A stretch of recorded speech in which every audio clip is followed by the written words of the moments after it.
want to talk with you today is, from our experience, the 5 most common mistakes that families and student athletes make in the recruiting process. So this is kind of a what not to do kind of thing, right? The most common mistake is to target schools above your ability level. I want you to raise your hand if you went to and watched an NCAA Division III basketball game. 1 or 2?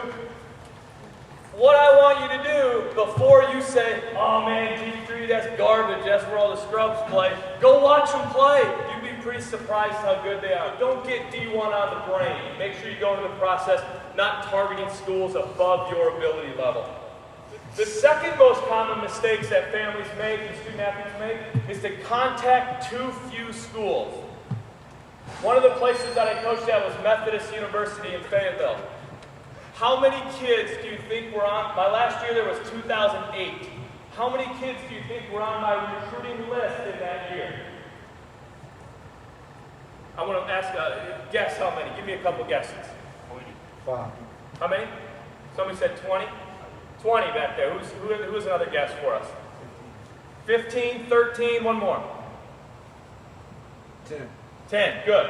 We brought in 4 kids to play on the varsity. Do you know how many kids we started with? This is no lie. I can show you the proof upstairs. 1,103 kids were on our recruiting list. That's how many kids that we had information about. We had stats, honors, and awards. So my point is, that's a lot, right? 1,000 kids, that's way more than 20. If college coaches are looking at 1,000 kids, and then you're only going to look at 3 or 4 colleges, that math doesn't add up. What you need to do is cast a wide net. You need to look at hundreds of schools, not just 3 or 4, because it's really, really competitive. The third most common mistake that families and student athletes make is to have a false sense of security. That's another word for having a big ego, having a big head. Of those 1,100 kids, how many do you think I sent letters to? Every single last one of them, 1,100. How many do you think I invited to camp? Every last one of them. How many did I personally invite to come watch us play basketball, one of the home games, and tell them I'd leave them free tickets? Every last one of them. How many of those kids thought that me, Coach Ryerson, was recruiting them? Every last one of them. How many did I know their names? 20. Tops.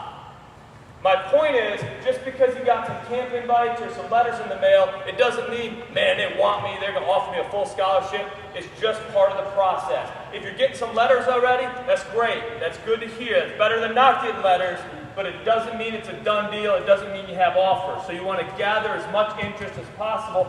And don't get a big head or a big ego about, yeah, I'm the man, I got a letter in the mail. That letter was probably written by an 18-year-old work-study girl. The fourth most common mistake that kids make in the recruiting process is to wait until it's too late for something to happen.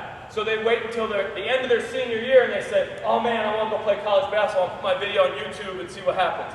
If you want to play college basketball, you need to set that goal as soon as possible. So set that goal and do everything you can to get better as a player and start communicating with college coaches. It's not going to magically happen on its own. And the last thing for you, number 5, the most common mistake families make is to expect your coach or somebody else to do all the work for you.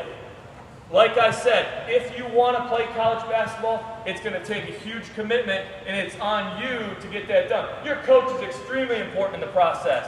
They can very easily ruin your chances of playing college basketball if they don't have good things to say about you. So you better have your coach on your side. But you don't, they got a job, they got lives, they got a wife, they got kids. Their job isn't to get you a college scholarship or get you to play in college. That's your job. One of the things that we like to stress with our clients is about being realistic. You're probably hearing a lot of people giving you advice, and one of the best things that you can do in the recruiting process is tune out people sometimes and make sure you're listening to the right advice. Thank you for giving me a few minutes of attention, and good luck to everybody today.